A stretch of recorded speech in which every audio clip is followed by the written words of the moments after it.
ఎడారిలో సెలయేర్లు. ఏప్రిల్ 22. నేను నడుచు మార్గము ఆయనకు తెలియను. యోబు 23:10.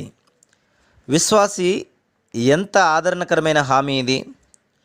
నువ్వు నడిచే దారి అది ఎంత అస్తవ్యస్తంగా, వంకర టింకరగా, అర్థం కాకుండా ఉన్నప్పటికీ, అది శ్రమలతో కన్నీళ్లతో నిండిన దారైనప్పటికీ అది దేవునికి తెలుసు. అగ్నిగుండం వేడిమి ఏడింతలు ఎక్కువ కావచ్చు, దేవుడు దాన్ని చల్లబరుస్తాడు. మన అడుగుల్ని సరిగా వేయించే సర్వశక్తిమంతుడు మనకున్నాడు. అది మారా లాంటి చేదైన ప్రదేశం కానివ్వండి, ఏలీము లాంటి సేదతీర్చే చోటు కానివ్వండి. ఆ దారిలో ఐగుప్తు సైన్యాలకి చీకటిని, ఇశ్రాయేలు వాళ్ళకి వెలుగును ఇచ్చే అగ్నిస్తంభం, దీపస్తంభం ఉన్నాయి. అగ్నిగుండం మండుతోంది, కానీ దాన్ని వెలిగించిన దేవుడు నమ్మదగినవాడు. అంతేకాక ఆ అగ్ని మనల్ని దహించడానికి కాదు కానీ శుద్ధి చేయడానికే అని ఆయన మాట ఇచ్చాడు. ఆయన నిర్ణయించిన సమయానికి ఆ శుద్ధి కార్యక్రమం పూర్తి అయితే ఆయన తన ప్రజల్ని మేలిమి బంగారంలాగా బయటికి తీస్తాడు. ఆయన చాలా దూరంగా ఉన్నాడనుకునే సమయంలో నిజానికి ఆయన అతి సమీపంగా ఉంటాడు. మిట్ట మధ్యాహ్నపు సూర్యబింబం కంటే ప్రకాశమానమైనదెవరో మీకు తెలుసా? ఉదయకాలపు కిరణాలతో పాటు మనల్ని పలకరించి నిద్రలేపేదెవరో తెలుసా? మితిలేని లాలిత్యం, మృదుత్వం, వాత్సల్యం కురిపిస్తూ మన వెన్నంటి తిరుగుతూ ఉండే ఆ కల్లెవరివో మీకు తెలుసా?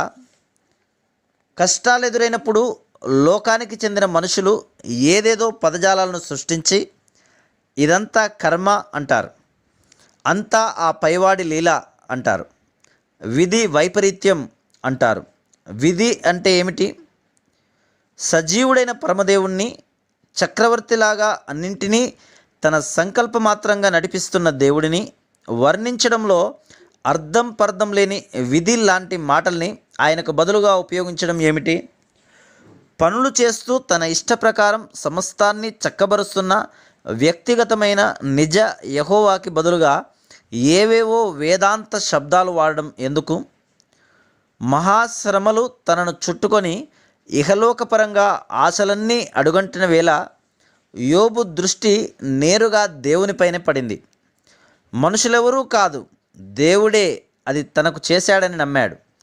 ఇలాంటి దృష్టే మనము కలిగి ఉంటే మనకి వచ్చిన శ్రమ ఎంత వేధిస్తున్నా అది మనల్ని బాధించలేదు కదా. యోబుకి షెబాయియుల కత్తుల వెనక దేవుని హస్తమే కనబడింది. ఆకాశం నుండి పడిన పిడుగు వెనక, తన కుమారుల ఇంటిని చుట్టుముట్టి నాశనం చేసిన సుడిగాలి వెనక, సమస్తము పోయి నిశ్శబ్దం తప్ప ఏమీ మిగలని తన జీవితం వెనుక దేవుని హస్తాన్నే చూశాడు. యెహోవా ఇచ్చెను, యెహోవా తీసుకొని పోయెను, యెహోవా నామమునకు స్తుతి కలుగునుగాక. అన్నిటిలోనూ దేవుణ్ణే చూస్తూ ఉన్న యోబులో విశ్వాసం పరిపక్వమైంది.